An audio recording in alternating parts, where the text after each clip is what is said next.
Good morning, everyone. My name's Rob. I'm Chief Exec at Rett UK.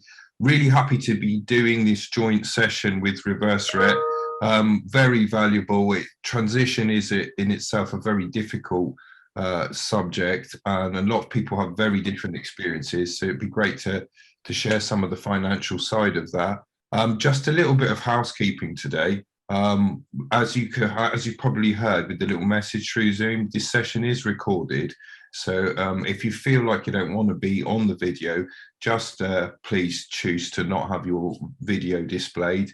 Also, if people could possibly keep themselves muted until they need to speak, it would just help create a better recording and get the session through without any background interference. The chat boxes are open for questions. So the chat box is at the bottom in Zoom. You can just click and type in there. Please put in any questions that you have. And if just a very general reminder that everybody speaking or the panelists speaking are parents sharing their own experiences. And that we're not offering very specific medical advice. So it's just people and their experiences on the session today.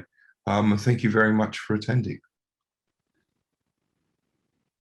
Brilliant, thank you, Rob. I'd like to welcome Becky and Zilla and Hilary, our parent panelists who are joining us today. And I'm going to start with Becky, ask her to sort of introduce herself, a little bit about Rosie, and short brief introduction about experiences, and then we'll go to Zilla and Hilary, if that's all right. Thanks, Becky. Thanks, Julie. Good morning, everyone. I think I do know everyone on this call, so it's lovely to see familiar names. And thanks to Reverse Rett for this opportunity to get involved. It's much appreciated. So yeah, Becky, I was CEO at Rett UK, obviously for 6 years, and very pleased to hand over to Rob, who's doing a sterling job. But still working with them 3 days a week doing the Trust and Foundation fundraising and some family support work as well. And my daughter Rosie's 26 now, still lives at home with me. And we've got a package of care that works for us really well, funded by continuing healthcare funding. We moved house earlier in the year. The house that we bought now lends itself to creating a separate annex for Rosie. So that's what we're working towards there. Building work just about to start on that, so she will have 24/7 care at home with people that basically I guess I've handpicked and trained, being in control of that element of it still, and still probably being a bit of a helicopter parent, I think, with that, and I always will be. But you know, this will always be her family home, and that's how we've explored things for her going forward and decided that was the best with her input as well, that she would always be part of the family but also have that independence too. So we can talk a bit more about that later if that's okay. Thanks, Becky. Zilla?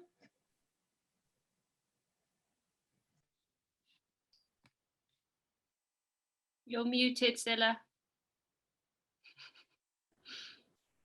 Hi, can you hear me now? Yeah, hi, my name's Zilla. And I'm mum to Hannah, who is 30, and Hannah has lived independently for the last 11 years. She moved out of the family home when she was 19. We're currently living in Dorset, and she has a shared ownership property. So it's Hannah's home, and it's shared with a specialist housing provider. And Hannah has 24-hour 2-to-1 care during the day and 1-to-1 waking night care, funded by Continuing Healthcare. Fabulous, thank you. And Hilary? Hello, I'm Hilary and mum to Charlotte, who's 37. And Charlotte has been living in supported living since she was 18. She originally rented a flat from Golden Lane Housing, who was Mencap, but recently we bought her a house and renovated it, and her and her flatmate moved in this March into that house. Now she's funded through social services. We are trying to change that at the moment, but knowing what financial circumstances are, goodness only knows where we'll be with that. But that's an interesting one that all her funding is completely through social services. Brilliant, thank you. I just wondered if you could start again, Hilary, in terms of what was the process of getting the supported living placement and that sort of things initially, please. Well, she's 37, so we've been doing this for quite a long time, and it is worth talking about that, because originally when she left school, we really didn't know what was going to happen, but we did feel, we've got a son who is only just 2 years younger than her, that we always wanted Charlotte to be fairly independent, like he would be. And, you know, the thoughts were he would go to university, but obviously she wouldn't. But, you know, the thoughts were they would move away from home. So we've always communicated with Charlotte. So we've always been able to use a yes, no, and this was pre-Toby stuff. We used notebooks and things like that. So we knew Charlotte actually did that. That was her feeling, that she didn't want to move back home. So originally we found a care home in Taunton. We live in Bristol.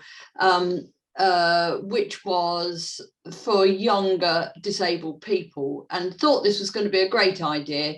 And long story short, it really didn't work. But that was 2.5 years in, we realised that this wasn't happening. And one of the reasons were that we thought Taunton was really close, but Taunton wasn't close enough. And the traffic at weekends for going down to Cornwall is so horrendous that we spent most of the time on the motorway. So we decided we should do something else, and it was a social worker in North Somerset that suggested supported living. And so we looked into supported living. They had never done it with someone with who had got severe disabilities like Charlotte had. So we had to do the work ourselves mainly. But we had to find a property, we had to find a care provider, and we had to find someone who could fund it, because we weren't in a position that we could fund that property at the time. So I was given lots of different people to try, and I phoned Golden Lane Housing and they said, yeah, we'd be interested. We had really struggled to find a property in the price range that they wanted, which was compatible to Charlotte, and she was going to share this property with someone. And North Somerset assured us that Charlotte would kind of get lots of choice, but when it came down to it, there was no choice actually. And she ended up moving in with a lady called Joy, who was 20 years older than she was. But actually it worked quite well. But because house prices were quite high, we ended up getting a flat, a 2-bedroom flat. The 2 ladies had a bathroom, but the support worker slept in the living room. And Joy moved on. Charlotte got another person who lived with her, who was a friend of hers. And they lived until recently in this flat. So a long time, 2005 until 2021. We were lucky. Well, we weren't lucky on the fact my mother-in-law died during lockdown, but she had left us a legacy which was large enough for us to put a deposit on, a house which we purchased and renovated, and the ladies moved into that in March, and that's lovely. Charlotte's got a downstairs annex. She has a bedroom and a bathroom. They have a dining room, living room downstairs, and Annika, who hasn't got Rett syndrome, lives upstairs, and the support worker sleeps upstairs. And that we fund that now. We fund the mortgage, because we had to take a mortgage out, by the housing benefit we get from the ladies. But again, like Zilla, we consider this is now a home for life for both these girls, actually. So, you know, it's somewhere they will be for good, and they love it. They absolutely love it. They've got a garden, they've got a drive for the cars, they've sat out in the sunshine all summer. They've absolutely adored it. So big smile on everybody's faces for that one. But it's been a bit of an uphill challenge all the time. Thanks, Hilary. Zilla, do you want to talk about your experience, please? Yeah, so Hannah, like I've said earlier, Hannah has been in her property for 11 years and it is a home for life. So Hannah has a mortgage in her name. and that is a mortgage by a company called My Safe Home. And the scheme is home ownership for people with learning disabilities and mental health. When I realised this scheme was out there 12 years ago, there was not a battle with this because Hannah was entitled to it. So the shared ownership, the housing association Hannah uses is called Advanced Housing. But I am aware that there are other housing associations that specialise in people with learning disabilities and profound disabilities, which obviously Hannah comes under. So that was not a fight. Then we were given the go-ahead that Hannah was eligible for all of this funding, and off we go and find Hannah a home. So it was our choice as a family, which obviously included Hannah at that time. And we were very lucky that only 6 miles from where we lived, they were building a small housing development. And we contacted the builders, and Hannah bought her property from plan, which was ideal because obviously we could make the thresholds, etc., level, the bathroom bigger, the bedroom bigger. It's a 2-bedroom house. And that took about 6 months. We as a family did have to pay the initial deposit, but at the time there was a scheme for first-time buyers, which obviously Hannah was, which was only 5%. So as a family that we did pay for that, and the rest of it was funded by the housing association and their part. So Hannah pays them rent, and which comes out of her housing benefits. And it was her home, and we did it as if it was anyone else's home. All the equipment obviously was supported by a disabled facilities grant, because we are going back 11 years. And she's been happy there, and it's Hannah's home. She absolutely loves it. She actually came back here during the first lockdown. She came back to live with us, and when we took her home 12 weeks later, she beamed and clapped as if to say, well, why did you take me from my home? This is my home. And we talked to Hannah. The family, we've got total control over the home and who looks after Hannah, and we can go in and out of it's a house, it's not a care home. So that's what we chose, and it's absolutely worked brilliantly for Hannah. Hilla, can I just for the sake of, I can see that I'm not the only one who's frantically scribbling. This is really useful. Did you say the scheme home ownership for people with disabilities? With learning disabilities. So it's HOLD, hold. So if you Google hold, then it will come up exactly what it is, and that is the scheme, home ownership for people with learning disabilities. Do you know if that still exists? I mean, I'm yes, aware that it does exist. Yeah. Okay, yeah. And then you said, so does advanced housing. So there's 2 ways now. Obviously, funding is slightly different now, because there's not so much money around. But you can rent the house, totally rent the house, and using housing benefit, or you can go through My Safe Home, which can support people with a learning disability get a mortgage. Obviously, the big key to all of this is you must be deputyship through the Court of Protection, because you cannot sign any legal documents for anyone, even a tenancy, if you haven't got the deputyship. So for the sake of anyone listening who doesn't know what that means, can you just you become a deputy through the Court of Protection. So you apply to the Court of Protection to become a deputy for your loved one, and then you can make all best interest decisions through health and financial. So you need both of them. And this is at the point of 18, yeah? That you can apply at 18. At the time, it took 6 months to come through. I don't know what the timescale is now, but that is such an important document to have, because not only financial decisions, but also health. Yeah. We can answer anybody's questions about that, Beth, in terms. Yeah, I was going to say it's a massive subject, and it's probably. Yeah. And also, it's over a year. We know families have been waiting a year plus from the application going in. Yeah. And it's only going to get slower, I think, the more applications there are at the moment. But it does seem to be And much can you more a not apply till requirement. they're 18? No, it's something I'm actually looking into with one of our legal professionals, because there's a discrepancy between the age that you're deemed to have capacity, which is 16, and the deprivation of liberty. So there's a sort of a 2-year, the court protection, I mean. So there's that 2-year gap in, can you apply at 16? But I haven't had a legal response yet, but that is something I'm looking at. But at the moment it's 18 for the court protection. Can I, again, for the sake of anyone who's watching and doesn't know about what that means and what happens if you don't have that, do any of you want to just explain why you need that and what difference? Because if you don't have it, what happens instead? I mean, it's something that I know about basically through these sessions and talking to Zilla, but I think there'll be people listening who don't know about this.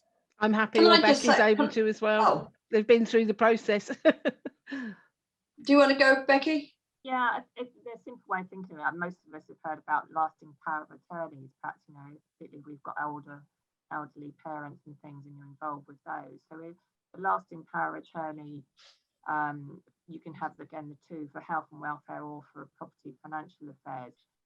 So the lasting power of attorney is put in place when someone has capacity. So I could decide that I want my brother, for instance, to be my attorney, to have the lasting power of attorney. If I lose capacity, he can make decisions on my behalf, and that's fairly straightforward. But if you haven't ever had capacity and not going to gain capacity, then you need to do it's essentially the same thing, but it's called something different. So you have to go through the court of protections. There's an added layer of people who have to say, yes, we agree that you're a suitable person to be able to make decisions on the other person's behalf, because obviously they've never had capacity. So it's called a deputyship, and you can again have it for health and welfare, or you can have it for the property financial one as well. I don't have the property financial one for Rosie at the moment. It's been sufficient for us just to be appointees through DWP, so her benefits come to me, and then I obviously use that to support her daily living, etc. The only time that becomes slightly tricky, when we have been asked her, well, have you got a deputyship for financial, is if we were remortgaging, so like we've moved back in the summer. There are some mortgage companies who won't accept just the appointee and will insist on having the financial thing, because Rosie's an adult in her own right, but living in our home. So I think, people who've got mortgages will know that if you've got that situation, then that person has to sign a form to say, basically, if we defaulted on our mortgage, she wouldn't have any claim and she would have to move out too. But because obviously she can't sign anything, then she couldn't do that part of the mortgage process. So say most companies accept appointeeship from the DWP, but some are a bit sticky about it. So just to be aware of that if you are in that situation. But apart from that, and premium bonds, she's got some premium bonds in her own name, and she's won some money recently, which I can't actually cash for her because she doesn't have her own bank account. So at some point I may well have to do the financial one as well.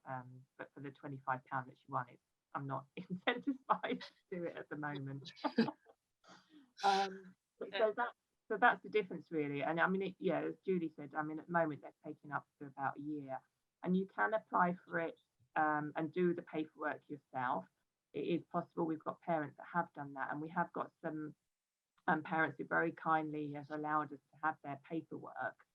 It is anonymised, so we've got permission to share that with people. So if you want to tackle that yourself, then we can give you some templates and things that have already been completed, and you can actually see what they've answered, which is really helpful. Or you can go through a solicitor, and we can recommend solicitors that we know parents have used, and at least they're then familiar with Rett syndrome. So you're not having to explain everything again. They know what the disorder is like. So if you go for a solicitor, you're generally looking in the price range of sort of £1,300 for the health and welfare deputyship. There are some court fees that have to be paid on an annual basis as well. Some are waived, but some you do have to pay. So if you want more information, obviously we can give you on that. But it's definitely, I think, I'm particularly with COVID, I would say, particularly on the health and welfare one, it's something you really should consider taking on board and actually doing. So I know we've all as parents been worried and scared that situation with hospitals, and if any of our young adults go into hospital, that we can't stay with them during COVID, or that we've all read in the newspapers decisions being made about do not resuscitate orders and those sort of things, and then withholding treatment and sort of judgments made about people's quality of life. If you haven't got health and welfare deputyship in place, you really haven't got a lot of say, and that's the really worrying thing. And I think COVID has really brought that to a head.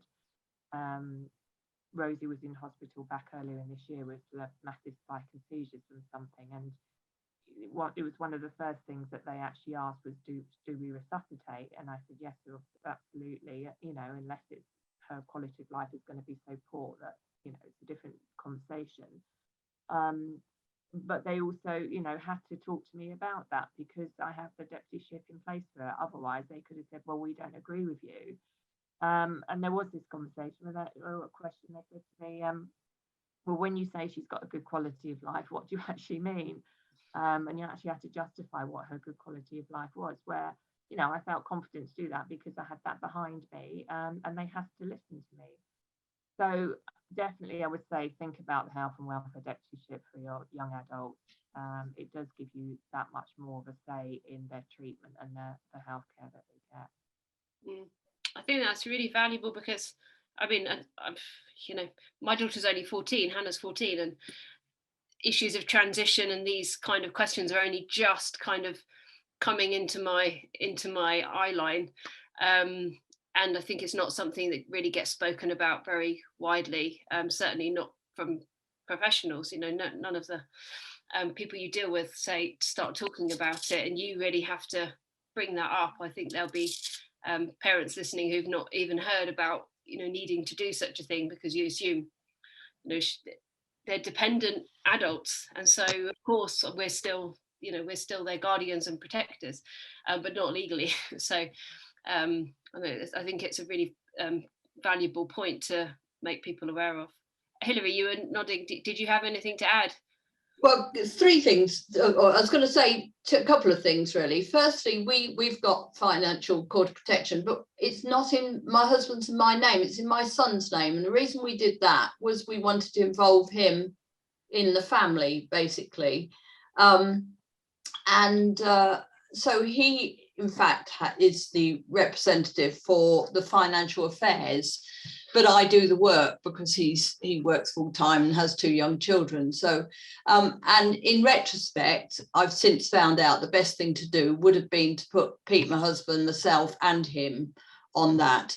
We're going for health and welfare at the moment, and that's exactly what we've done. He and my husband and I are all the representatives for the Court of Protection for that.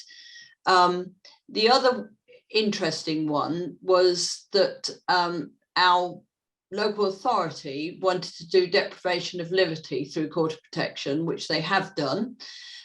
So annually they have to review that, and I'm just her representative in that case, but they have to review basically what Charlotte can't do. So and are they, through the care providers, making sure that she is able to do what she can do, basically. So Charlotte can't leave the house or leave the flat or whatever on her own. She couldn't open a door.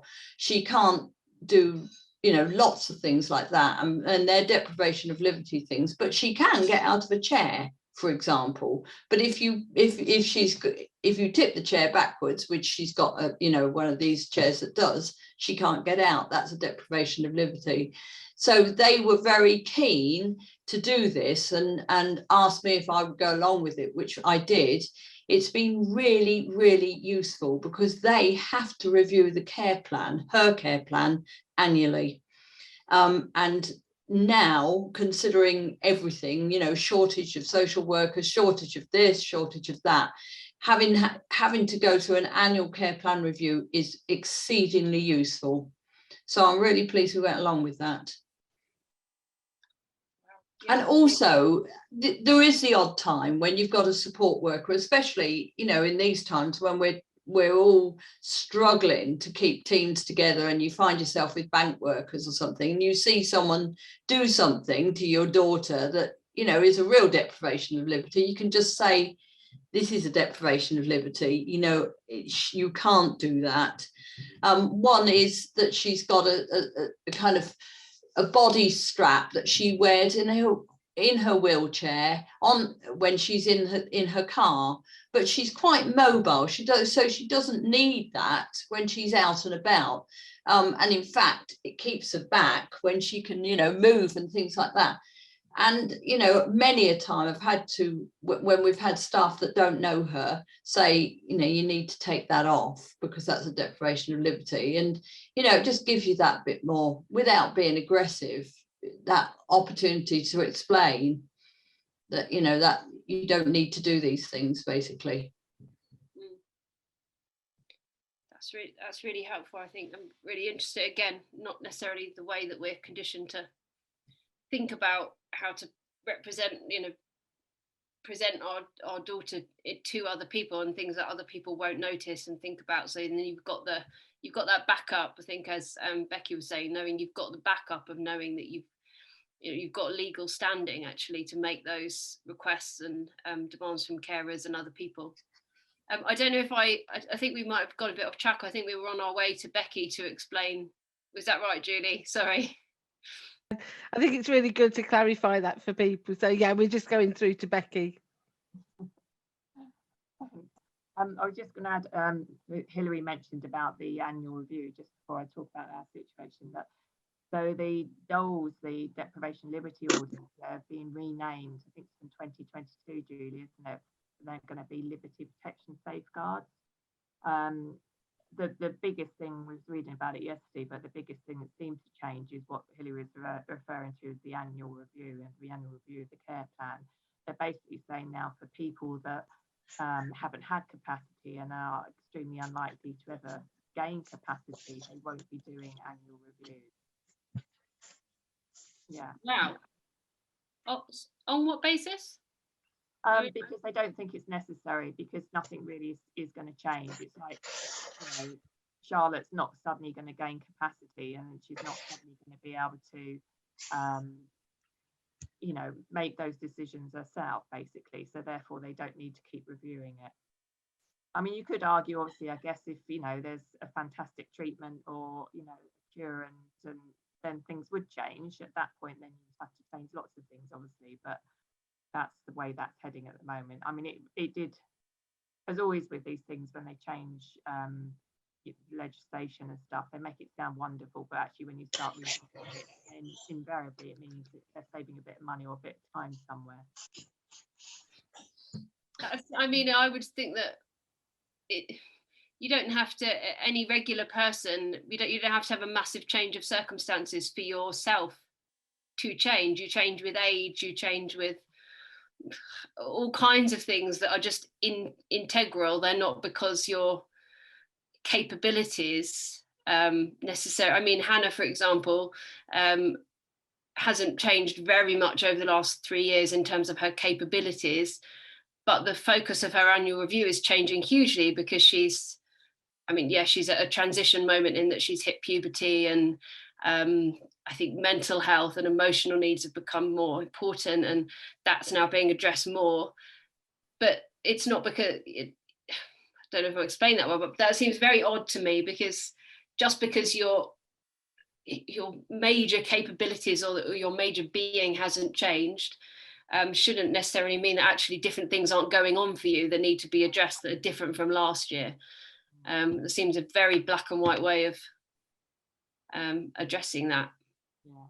Hopefully it will change again. A good practice would be where, you know, in Hilary's situation or Hannah's situation, is that, you know, you have a care plan and you've got people employed that are delivering that, if you like, and finding that support, that you would still do at least an annual review yourself and refresh that care plan, etc.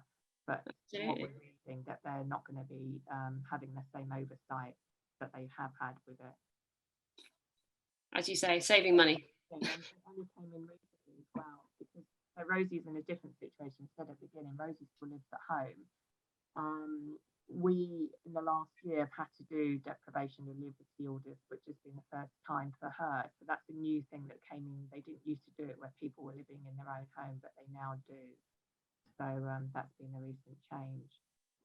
So Rosie's situation is, I mean, we were, I know when she was sort of Hannah's age, Beth, I was just thinking back when you said about 14, I was had it in my head then with our annual reviews that she'd be leaving home at 18 and that would be it, sort of thing. And I was quite clear about that. Got less and less clear about that as we got nearer to 18. But what actually sealed it for me in the end was we'd been having respite 2 nights a week when I was CEO at Rett UK and going up to Luton from Sussex, staying over, etc. So she had this regular 2 nights a week respite. And it worked really well until there was a change in management at the home and things just went really pear-shaped very quickly. And there were major safeguarding concerns at the home, some involving Rosie. Her anxiety was through the roof, as was mine, and she just dreaded having to hand her over, and it just became completely unsafe and not a good place for her to be. And that really tainted my view of her being anywhere that was external, that she wasn't with staff that I trained, etc. So that kind of really, I think I was already heading towards the point where I actually was feeling incredibly nervous about handing her over anyway. And that really just sealed it for me. I thought, no, I just can't bear this. I can't put her in that situation, and she's going to stay at home with us. The reality is we've done the last, I guess, so she was sort of 18, 19 then or something, for the last 4 or 5 years in the house that we were in, where she had a downstairs bedroom and a wet room, and work done by the DFG to fund those adaptations. We had carers coming in, but the way the layout of the house was, it didn't really give us a lot of privacy. It was quite intrusive for us. And she does have a big care package because, you know, I've worked pretty much full time all the time and have 2 other children as well. So there was a lot of support and a lot of carers coming into the home. So that's quite intrusive, as I said. What we've moved to now, we've bought a property that lends itself to having an annex. It was partly already set up as that. As we were fortunate finding a property that was already partly set up like that anyway. It already had a downstairs wet room and a bedroom. There's a 3rd reception room, which she's having as a day room, if you like, and that's also going to be the carer's bedroom overnight. The wet room's big enough that we can put a shower in there for the carers as well, and there's a separate downstairs toilet. There's 1 kitchen in the house at the moment, which is fairly small, but that will be eventually part of the annex as well. And we're putting a new extension on the back of the house with a new kitchen back there, which will then be ours as such. So it will be an annex in an enclosed space as much for her, although she actually will still have the same entrance as us. But we have separate lounges, and the kitchens, they will be separate, and then our bedrooms and everything that we use, offices, etc., are upstairs. So we were really lucky in finding the house and having that, a lot of that work that was already done before we moved in. And it just means that it will be her home for life now. All the time that we're living here, this will be her home, and we've no intention of moving from here now either. The funding that she has, she's on continuing healthcare funding, the same as Hannah Villa's daughter. So that funds all her PAs. So we've got 6 at the moment. We're not quite working to 24/7 care at the moment, but the plan is once we've actually done all the work downstairs, then we will move to a 24/7 package. So it's effectively supported living, but in the family home, if you like. And then I will sort of step away from doing that so much for the caring that I'm still involved with, and be a mum. You know, essentially, didn't expect to be still change my daughter's pads at 26. You know, that's the reality of it. So I can, you know, hopefully step away from that and, you know, do the nice things with her, like taking her shopping and then just going out for a coffee or going to a pub or a restaurant, whatever we want to do, but not being a carer. So that would be really nice. And, you know, let's face it, you know, I'm not getting any younger either. It is exhausting. And that's not going to get any easier. I've done it for years and years, and it's time now to definitely move on. But this works for us, you know, that's where she wants to be. It's where we want her to be. She's got her independence. We've got more space in this house. It works better the way the house is set up. And it's not so intrusive for us in terms of the carers. so I still got contact with them and I can still oversee what they're doing, but equally we don't have to be there and make conversation with all of them all the time, but you feel you have to when you're just sharing that space. So yeah, so there's different options, obviously different ways, and I think it's really good, you know, the mix of parents in the call here today who've been able to sort of talk about different things that have worked for them. It's a very personal choice, and it's probably a conversation to have with the whole family, isn't it? And obviously with the person with Rett themselves and about what their preferences are. Can I ask, Becky, does Rosie access any day centres, or because that's something that we spoke about a lot last week with the panelists. Two of the panelists last week had day centre care and with their daughters living at home.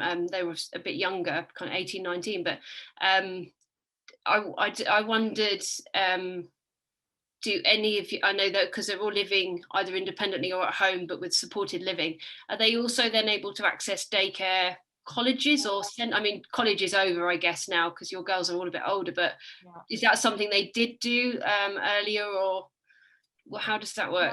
She did college up to 19 and then left, and then since then she's been accessing some day services but with her PA. So she goes to a place that's got the most amazing facilities. There's a spa, a gym, a sauna, adapted cookery, tech, swimming, all sorts of things. They're amazing. But she goes with her PAs. So she does that 2 full days a week. Okay. Trampolining she does as well. And funding for that also come through continued. Where does the funding for that come from? That's all part of her continued health. Okay. So they pay for the PAs, they pay for her activities she does during the day. This morning she's just been out cycling locally on one of these adapted bike things that with a group of other disabled people. Other days she'll go into town and she'll do shopping and things like that. So she has, I didn't want her to have every day completely fixed and completely the same, because we don't live our lives like that. You know, we want some autonomy to be able to go out and decide, oh, you know, it's a lovely day, let's go and do this, or let's go for a walk through the woods, whatever. So she's got flexibility in a week, but she also has some set things as well, particularly things that we can't access through home. So she uses an inner walker, for instance, where she goes for a day service stuff. She can use the rebound therapy. So things like that get her out of the wheelchair and help with her physical sort of kind of health. So she does, yeah. The continued health funding also funds osteopathy fortnightly for her, which she's done since she was about 18 months old. We've also had equipment through them. So because we don't have any external respite now as such, so she doesn't go and stay anywhere else. Yeah. Instead of that, what we negotiated with the CCG was that we would actually take the funding instead as part of her package. In fact, it's cheaper doing it this way. So Rosie goes with her carers, so 2 PAs, to various places that are adapted for a long weekend once a month. So we have a 3-night weekend once a month. And then twice a year, she can go for a full week to a house. So it means she's not just going to one place. She's been to Hastings, she's been to the New Forest. We're going to Wales next week. In fact, I'm taking her to Wales next week. But that's funded through her CCG funding as well, health funding. So that works for us. So she gets that variety. And it's a holiday for her, but it's also a respite for us. Yeah. And she's going with staff that obviously work with her regularly anyway and know her really well. So they funded some equipment, a mobile hoist, a mobile changing bed, all-terrain buggy, stuff like that. They've funded so that facilitates her going to these different places. And have you had to fight for a lot of that, or has it been? I mean, most of the stories we hear are of battles. We're all used to battles, but real shame is that, and people will know this, it is very much a postcode lottery, which is absolutely infuriating. Yeah. It's a national framework document that all the CCGs work to, but they interpret it because it's only a framework document, it's not legislation as such. They interpret it how they like. So there are definitely some CCGs that are much more, let's say, generous and flexible than others that won't say fund equipment. And that's part of what we do at Rett UK is actually we argue the toss about that, because it is very clear that you can buy equipment with it. Generally we're successful, but I have to say not. Yeah. So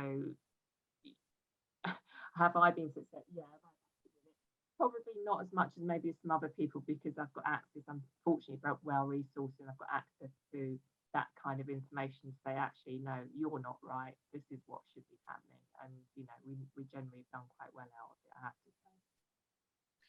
But if people are struggling with that, then make sure you talk to us at Rett UK, because I'm sure we can. It was a question I was going to come on to, actually, and maybe it's a question to Julie, about geography and the spectrum of how much is it down to where you happen to live, and how much can you fight against your local authorities' decisions or things if you need to. If it's different, and then even I know, I live in a borough of London. I know even the next borough, things can be very, very different. I don't know if that's something for this conversation, but I know that geography plays a massive part. It's not just geography, it's the actual CCG. So even in somewhere like a county like Bedfordshire, you might have 3 different CCGs, and they interpret it very, very differently. As Becky was saying, with it being a framework from the Department of Health, the only thing they say is if you have 2 severes, they would recommend 100% funding for health. Anything below that, argue it. And I have personal experience. I've got a sister with cerebral palsy and complex needs. She does get part funding, but not 100%. And they can be very flexible with the rules. So it's not just about someone's health needs, it's about how that's managed. So from my personal experience, the argument was she doesn't need regular intervention by a medical professional. She doesn't have lots, I'm touching wood here, Tafy, she doesn't have repeated hospital admissions. Her care can be managed by her care team, which is social care funded primarily, and they'll fund certain parts of it. So about £500 or £600 a week of her care package is funded through health, the rest is social care. But it is absolutely a postcode lottery, and it's some areas are worse than others. It really, really is. I was just going to go back to Zilla, because Zilla hasn't really spoken about what Hannah does during the day, and I wondered whether she's got different activities that she does. Yeah, so for me on this journey, the key was to get the initial funding. When Hannah first moved into her home, she was on one-to-one funding, and because she had a one-to-one support worker with her all the time, we could then choose what she did during the day.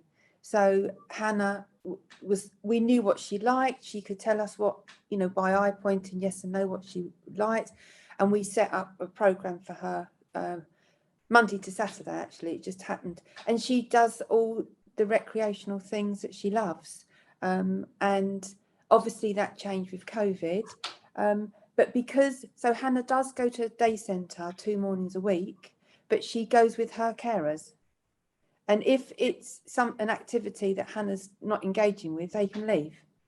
So for me, or if Hannah's having a poorly day or is just not interested, then they can just say, look, we're going to go for a walk around the local area, and we'll come back when it's lunchtime, because obviously lunch does motivate Hannah.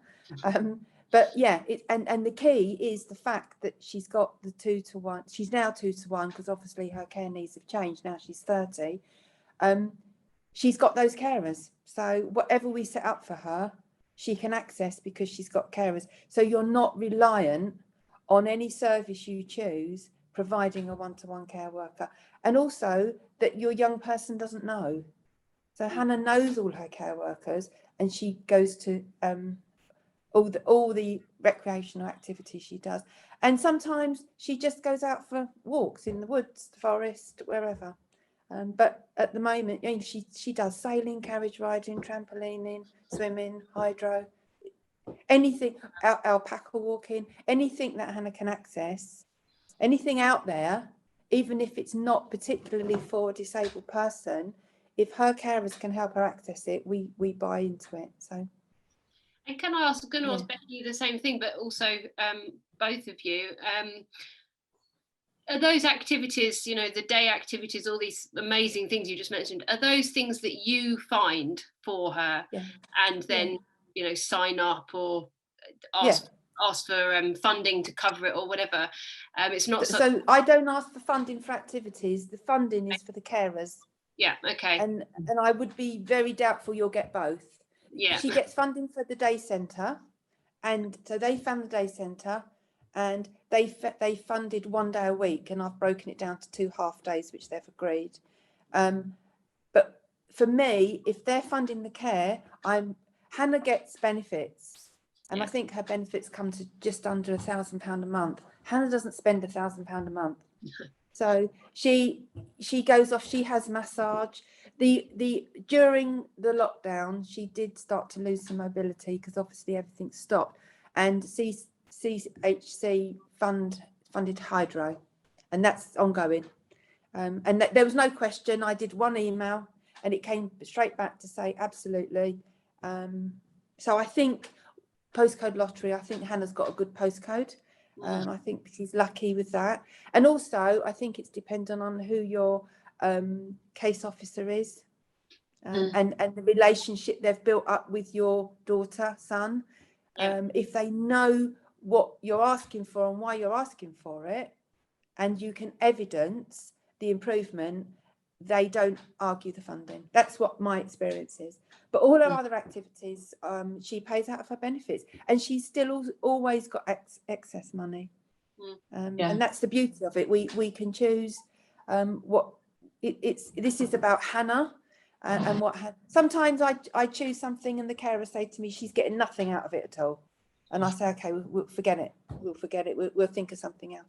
And carers speak to carers, and they'll say to me, look, there's the most amazing club just started up. It's 20 miles up the road, but Hannah's going to love it. I say, off you go. Hannah's got a mobility vehicle. You don't need to ask me. Off you go. And if she has great fun, they carry on doing it. If she doesn't, they'll give it a fair go, and then they'll stop. So it's fantastic for Hannah. It sounds amazing. It's when you're on the other side. I know that you've said this to me as well, but when you're on this side of it, the 14-year-old side, it sounds like the dream that you're kind of, how do you get to that point? But it's really useful to hear about the process and to know that that's even a possibility, because I think we spoke about this a bit last week. There's so much emphasis, through our children's lives of what they can't do, what they're not going to be able to do, all the things that you need to stop dreaming about, let go of, all this kind of speak. And it's really quite inspiring to hear and to know that actually there are possibilities that maybe you'd kind of shut away and gone, she's not ever going to be able to live like an average 25-year-old, get up in the morning in her own home, choose what she does, go and do alpaca walking. It's a great, or whatever she likes. It's possible. It's amazing. It is. I think it's really inspiring to people who are at this end of the journey and just feel it's quite overwhelming to know that there are possibilities. Hilary, sorry.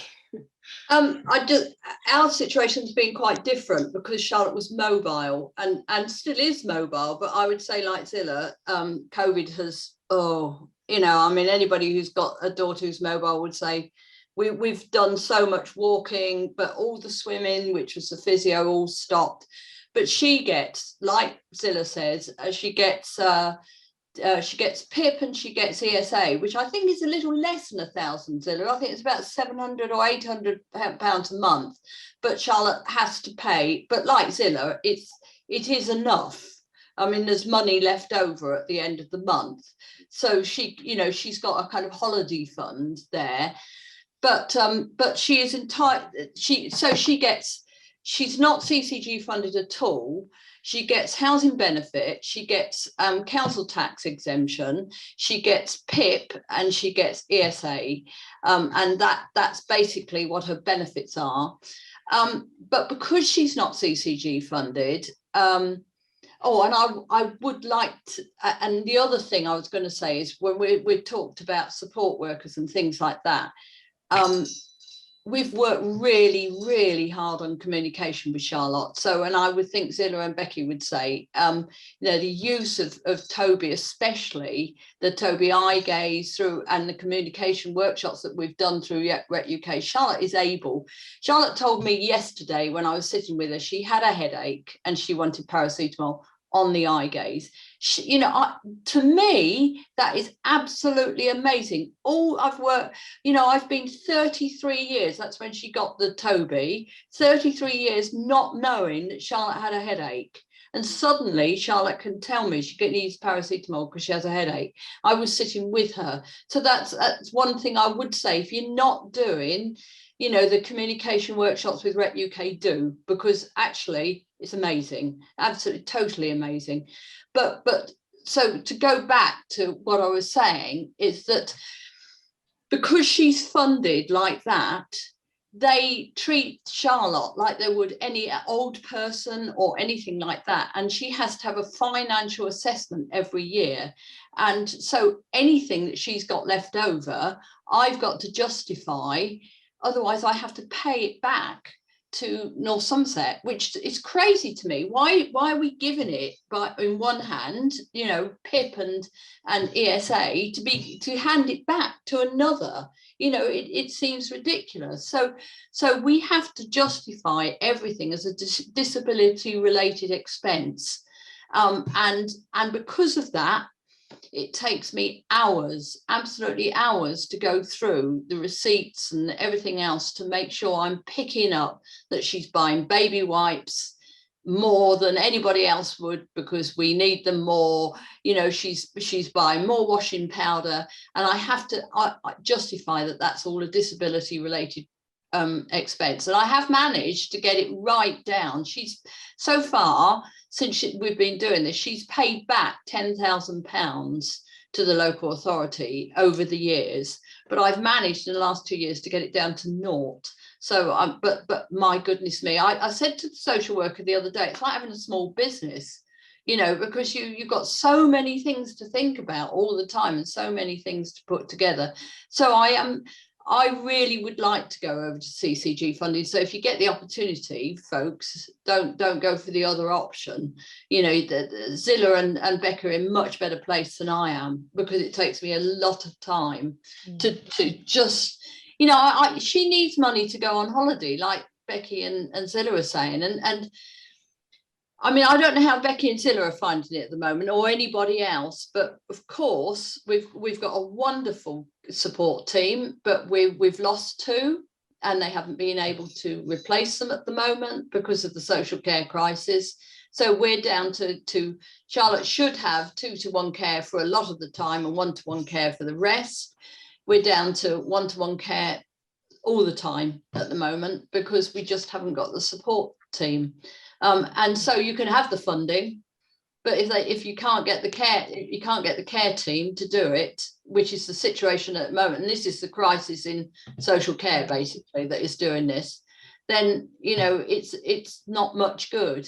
You know, we have been down to a lone worker twice, which is a real worry. And of course we've got both families are close by, so and when we've got a wonderful team like both Zilla and Becky were saying, you get people you trust in very well. And I mean, our team is Brandon Trust. I use a company, a care provider, whereas Becky, I think, gets hers privately. I don't know what Zilla does, but you know, but if you haven't got the carers, even if you got the funding, it's a crisis, and that's where we are now, really. Could I just add a little bit from personal experience, sorry, at the end, in terms of residential care, you talked about the money and things like that. If you do go down the route of residential care, this is personal experience, the young person loses most of their benefits. So their PIP contribution will cease. Although they have, in quotes, the entitlement, they don't actually physically receive the money from the care component. They do receive the motability side of aspect. They will get ESA funding or universal credit, but then from that, they may be required to pay what Hillary's just touched on, a client contribution whereby they can be left £27.30 a week for everything. And generally speaking, if your young person is in a residential setting, their care package will include day provision. So they may or may not get access to a day service. So it can be quite closeted, you know, there's not a lot of options for external sort of activities, and you're reliant on the care team. And as Hillary's saying, if there's a shortage in staff, your person may have 20 hours of one-to-one a week, but if they haven't got the staff, they're not going anywhere. So it's very, very difficult. So I'm using that as a personal experience. Very rarely does my sister get access to all the hours that she's entitled to.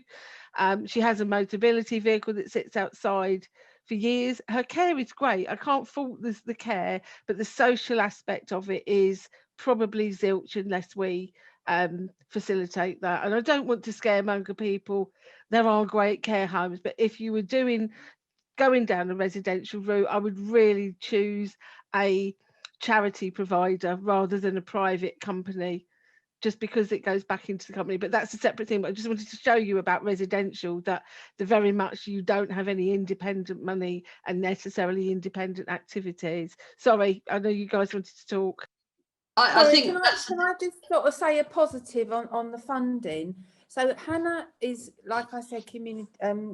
So she's commissioned. So her care, so continuing healthcare.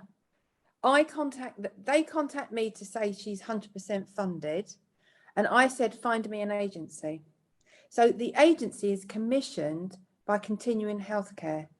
So it's a legal document to provide that care. So they cannot leave Hannah without the care in her care plan. So Hannah is 2-to-1 during the day till 10 o'clock at night, and then she's 1-to-1 waking night. And in all the years, she has never not had that care, because it's not a commission from me, it's a commission from Continuing Healthcare. And if they break their contract, they lose the commission. So they're losing an awful lot of money. As you know, this is an awful lot of money. So the recommendation really is, if you can get Continuing Healthcare and ask for commissioned care.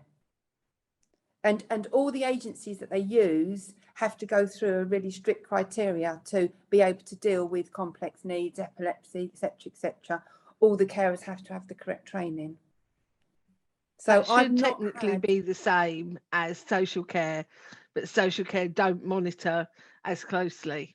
There is still, so Hillary's case, that is still a commissioned service, but the contract management within social care is appalling. Whether you're in residential or supported living, it really is.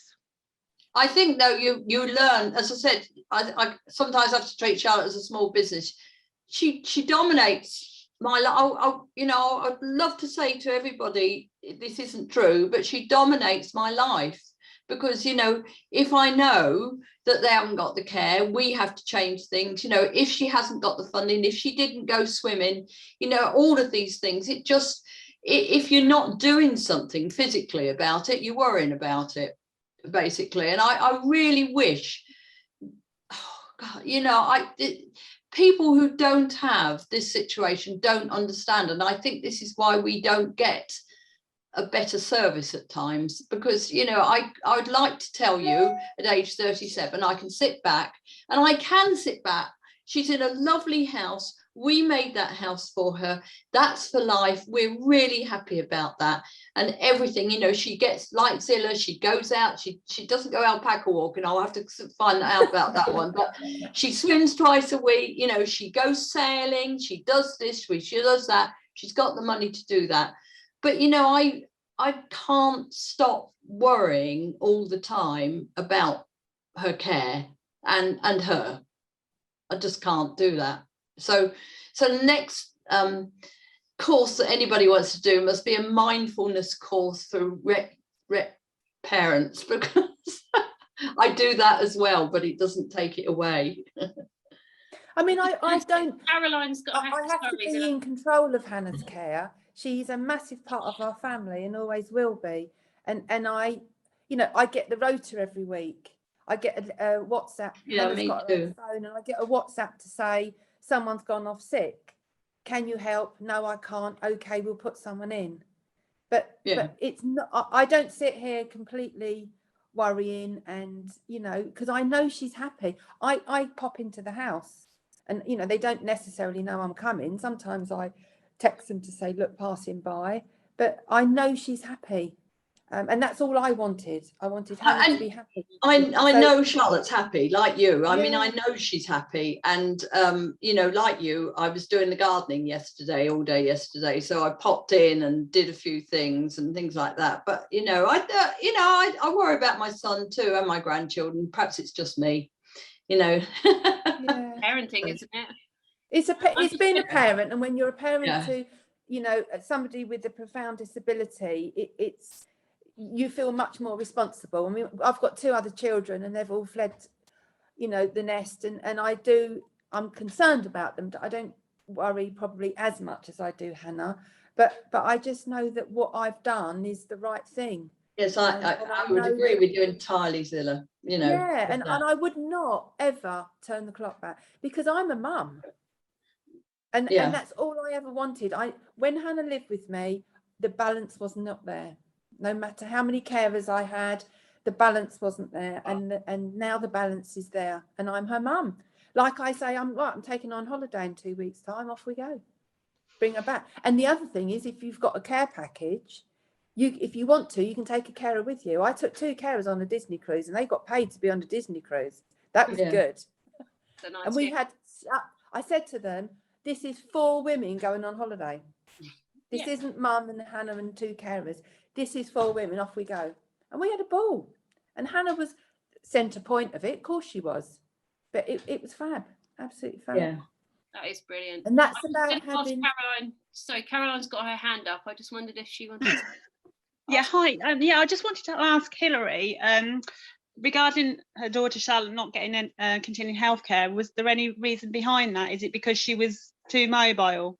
I think it was because she's too mobile. I mean, she is still mobile, but she's not as mobile as she was aged 18 for sure. And do you know, I think it's the part of the area we live in as well, because I was trying to think, was it because she didn't have that many seizures? But she's had seizures since the age of 9. They've always, you know, they've always been a problem for Charlotte. So I think we were naive. We knew nothing about it in 1990, whatever it was, you know, and I think we didn't realize, you know, the difference at all. And I think if I had known that, I would have gone for it earlier. But since then, you know, on Becky's and Julie's recommendation, when I've talked to Rett UK about this, I've pursued it again. But they've still not been interested in we've just gone through ours 6 weeks ago, and I'm just like, I'm not sure if we're going to sort of get anywhere with it, because my daughter's really quite mobile, like your daughter. Yeah, we're going again, funnily enough, because Charlotte has got quite wobbly on her feet, you know, and the social worker was saying, well, she needs more 2-to-1 care. I think we should go for CCG funding. So I'm starting that process again. Well, thanks, Caroline.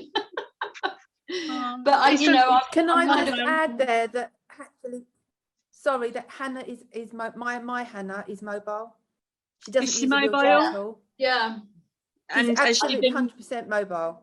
Is she been mobile? And she's got 100% continuing healthcare funding. Really? So I don't think it's done on mobility yet. 100% mobile. So has she always been mobile? Has she always been mobile, Zilla? Always been mobile. Really? Okay, that's interesting to know. I've met Hannah as well, and I think she's more mobile than Charlotte, actually. Yeah. So and I think that what you need, when you need to ask for a reassessment if you're turned down, and what the criteria is hospital admissions. All our girls, well, the majority of our girls have seizures, and what we need to be mindful of is as parents we stop a lot of hospital admissions. Yeah, because we deal with it. When they have carers, the carers get to a point where they're then phoning an ambulance. yeah. When I was going to say I'm fingers crossed on this, because we've had the ambulance called and the paramedics called several times, just like you were saying, and then we had one night in hospital as well. And that's what you need to. That's what you need to have on that form. It's all about health. It's not about mobility. It's about health. Okay, it's going back to it. It's about the number of medical interventions. So does she regularly have a district nurse coming in? Is she under any sort of regular reviews? It's when it's done by somebody that isn't social care. So like all of my sister's medication is administered by her social care team. If there was apart from a peg feed change thing every so often, but that's just routine. It's how much intervention there is by medical team. Okay. Does that help, Caroline? Yes, that's lovely. Thank you. Yeah, I just feel that Jessie's needs are not, as high as obviously like a lot of your girls, and I just feel we just fall through that gap. Although she needs 24/7 care, it's just her needs are not as severe. She doesn't have epilepsy, and she doesn't need to be hospitalized, or it's difficult, isn't it? And I just feel that you've again another fight because she's not severe enough. She doesn't. How old is she? She's 18. So you're just hitting this moment. Yeah. I mean, this isn't coming from anything to do with transition necessarily, but I just know from experience that obviously girls who are mobile, there's obviously lots of benefits, and we would all like our children to stay mobile as long as possible, but it comes with its own dangers.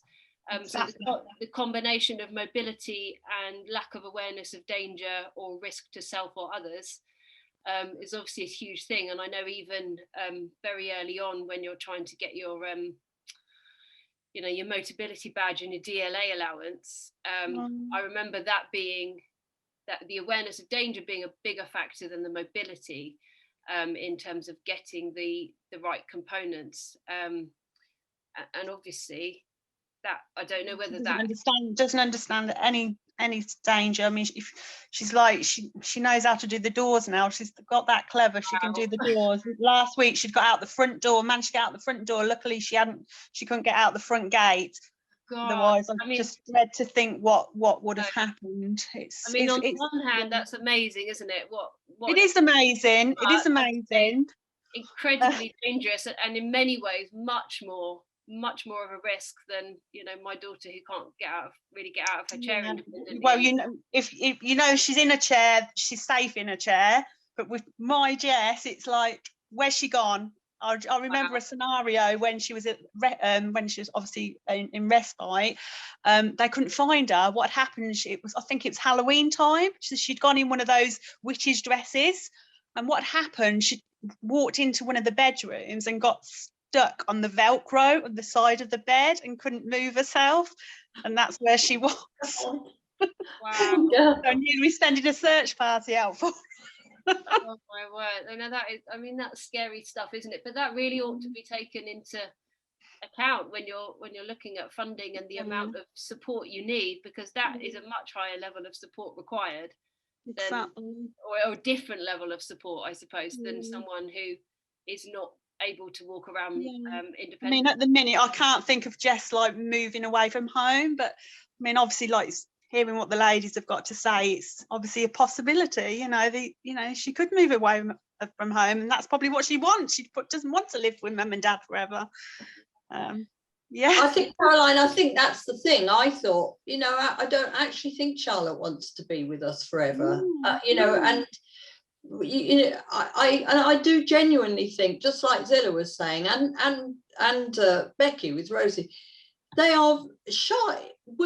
Charlotte couldn't stop laughing when she moved into this house. I mean, we've got videos of her just hysterical with laughter, and when Charlotte gets hysterical with laughter, it often has a seizure come with it as well, but it wasn't, it kept, she was so happy to be in this house. And I can't tell you, like Zilla, you know, I invited to Sunday lunch. That's a kind of normal thing to do, isn't it? It's lovely. Exactly. It's just, yeah, but you don't ever sort of think of that, you know, going forward, do you?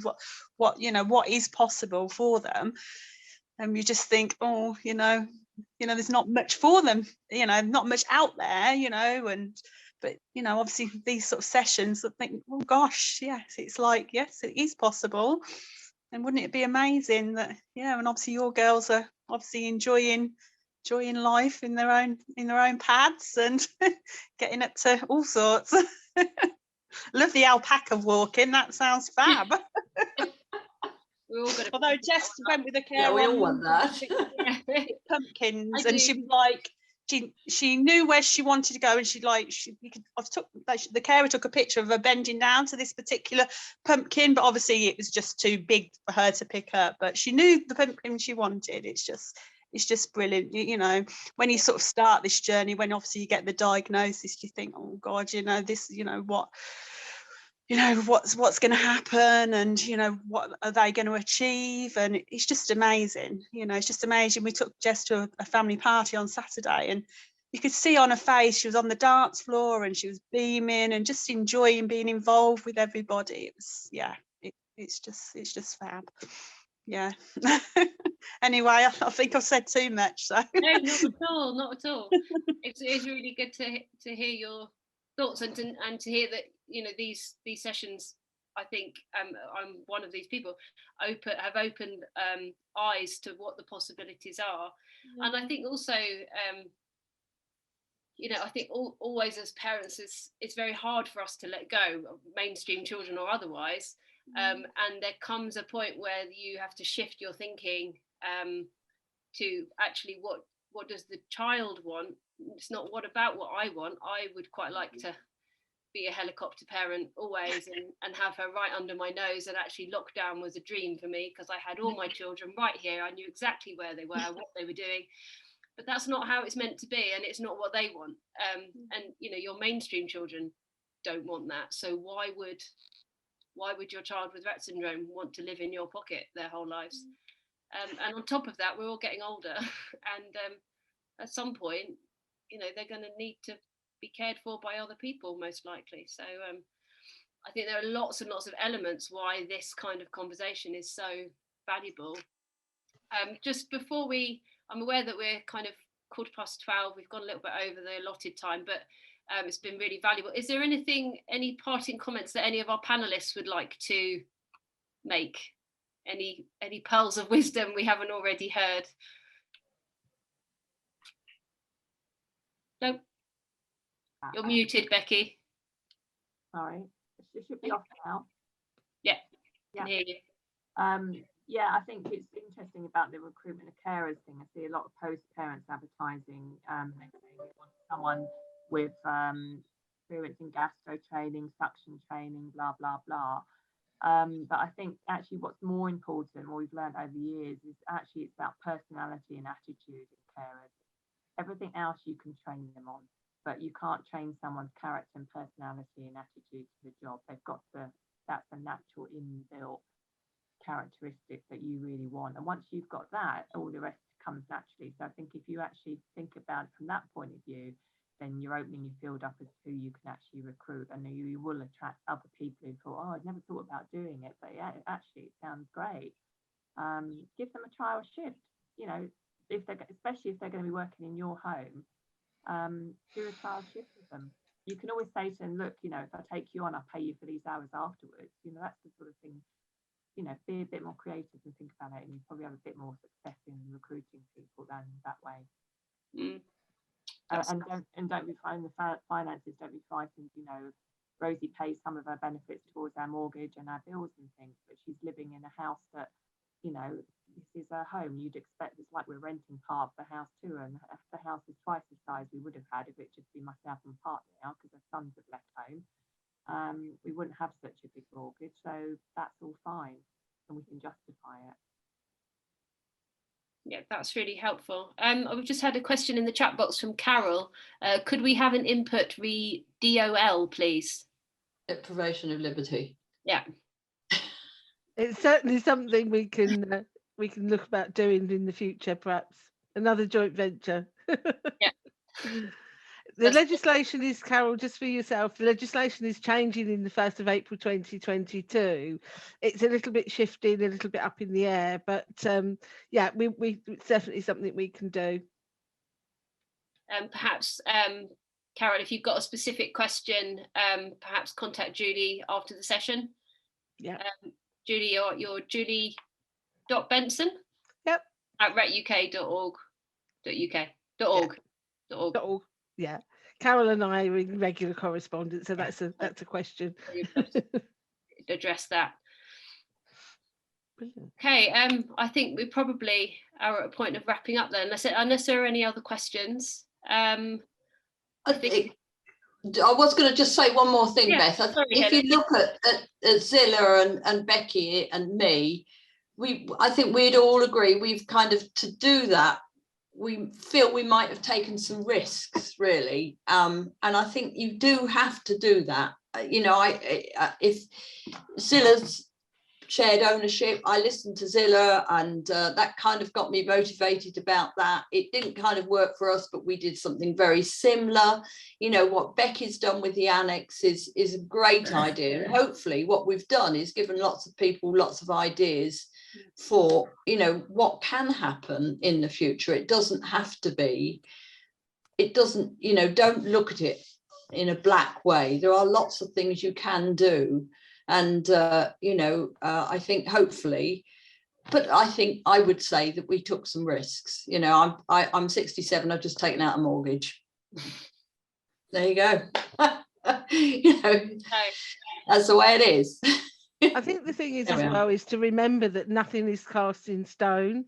So if you chose a care home residential and it didn't work, then it can be changed. If supported living doesn't work, or the care provider, you know, nothing's cast in stone. That's why there should be these annual reviews. And if something's not working, there's always that element to go back and say it's not working. And I think that also carries on from last week, and what all of you have said this morning is also about trusting that you know your daughter, and you've all got, you know, communication systems, whatever they are, and we all do have with our daughters, whether they're formal or informal. Trust that you know them, and if they are in a setting that they're unhappy with, you'll know about it, and then you have that choice to make a change. I think that's really valuable. I'd like to you know, thank everybody, thank the panelists today. I think that's been such a valuable session. And I say, I think really opening families' eyes to what is possible, and looking beyond, I think, what we're maybe conditioned to expect for our children, that is a little bit bleak, to be honest. So I think really inspiring. It gives a lot of hope and food for thought for everybody on my end of the journey at the moment, going into transition, knowing it's ahead. I feel like this is a subject we're going to come back to again and again, because it's really important, but I think today's definitely been really valuable. Rob, I don't know if you wanted to say a couple of words to wrap up. My thanks to Julie and Rob on behalf of Rett UK, Reverse Rett, for collaborating with us in October on these sessions. Yeah, you're more than welcome. And look, I think you've covered pretty much everything that needs to be said. I mean, the fact that we dedicated 2 sessions to this extremely complex topic, and actually what people have heard are multiple ways of approaching it. It just, I think that it's quite obvious that it isn't an easy thing. There's lots of decisions to be made. And the offer's there, like Julie said. If you're stuck, if you just want to chat, give us a call, give the helpline a call, or contact Julie on an email, and we'll see what we can do to link you up.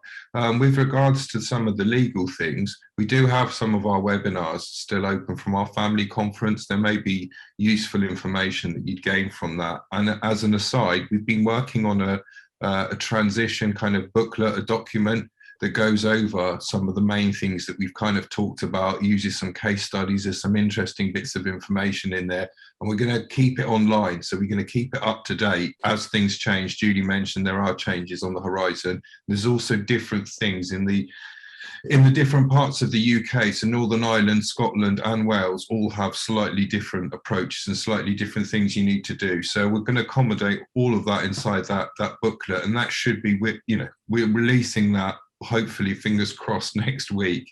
One other thing that I was meant to mention was that there will be a survey coming via email. If you get a chance to please fill that in, and a recording of this session will be sent out like all the other bite-sized sessions. And yeah, thanks very much. It has been really good. Thank you, everybody. It's been great to see you. And thank you. See you again soon. Yeah. Take care, everyone. Will do. Bye-bye. Bye.